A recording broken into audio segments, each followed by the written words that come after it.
सबको ये पता है कि अमेरिका और इज़राइल की मुराद इसमें क्या थी। मुराद ईरान को ख़त्म ही करना था, लेकिन ईरान ने डिफेंस अच्छा किया जिससे वो बच गया और अटैक भी अच्छे किए कि जिसके कारण सीज़ फायर पे आ गए और अब समाधान हो गया है।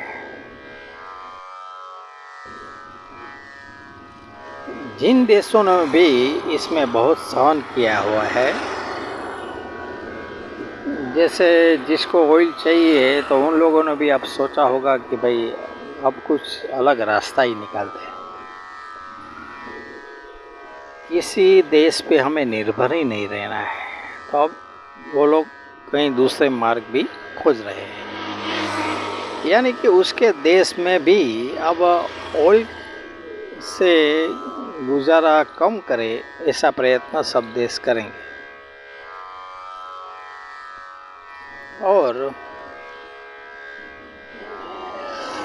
अब एक परिवर्तन आप मिडल ईस्ट में देखेंगे। ये युद्ध समझो बंद हो गया,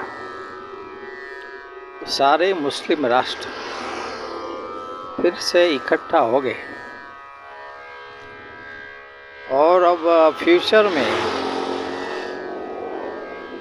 कुछ इसमें आगे बढ़ेंगे। मुझे तो ऐसी आशा है कि अब उन देशों ने बहुत सहन किया है, पूरे देश ही जाने वाला था, कई देश इसमें ख़त्म हो जाने वाले थे। तो अब वहीं पे भी कुछ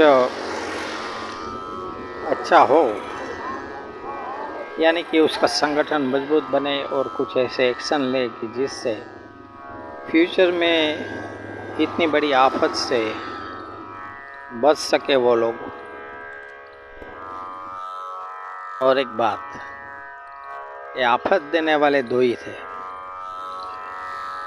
एक तो डोनाल्ड ट्रंप और नेतन्याहू। देखिए अब हालत मैं ऐसा सोचता हूँ इसके बारे में कि डोनाल्ड ट्रंप तो निकल जा रहे हैं, अब सारे मुस्लिम देश इजराइल पे थोड़े नेगेटिव है,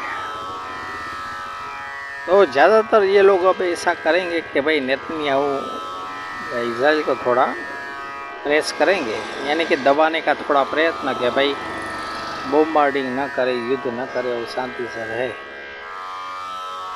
और अब एक बात इसमें ये भी आएगी कि अगर इन लोगों का गुस्सा अब इजराइल पे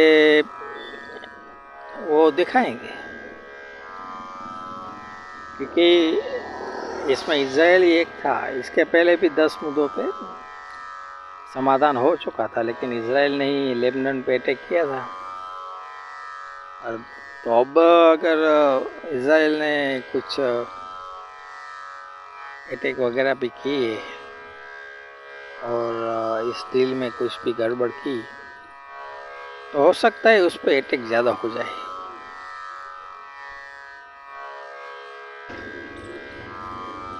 अमेरिका को जगत का जमादार कहते हैं, और आपने अक्सर देखा होगा कि अमेरिका के प्रेसिडेंट एक टर्म अगर शांति से निकाले तो ठीक है, वरना दूसरी टर्म में वो किसी देश पे हमला करेंगे।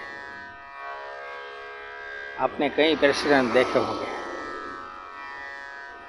तो ये लोग की जो नेचर होती है वो डिफेंस को साथ में रख के चलती है, यानी कि कहीं पे भी वो डिफेंस के बारे में कुछ करते रहते हैं। भारत में अगर आपने देखा हो तो डिफेंस एकदम साइड में है, कहीं ज़रूरत पड़े तो एक दो बार ही यूज़ केयर करते हैं, वरना डिफेंस हमारी शांति से पड़ी हुई होती है, यानी कि वो अपना अलग तरह से। लेकिन यूएस में क्या वो हमला करना है किसी देश पे, उसका जो विस्तार है वो बहुत है। तो ये फ़र्क यूएस और इंडिया में है। यूएस डिफेंस का बहुत उपयोग करता है और भारत में एक अलग सोच है। देखिए, हमारे धार्मिक जगत में अगर कोई लीडर आया हुआ है जैसे मोदी जी, तो इसमें एक बात होती है कि उस व्यक्ति को हथियार सेक्शन में या डिफेंस सेक्शन में बहुत जाना नहीं चाहिए,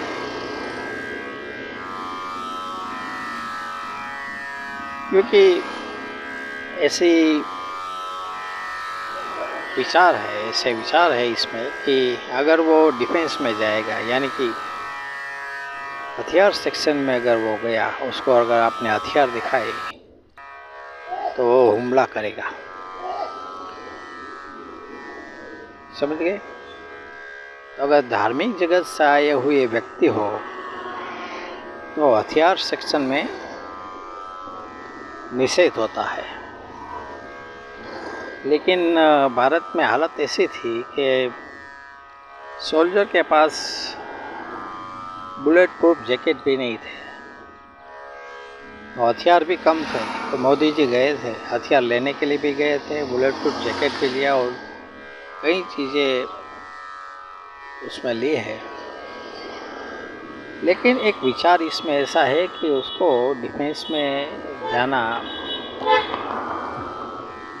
ऐसा कहते हैं कि भाई हथियार सेक्शन में आपको जाना नहीं है।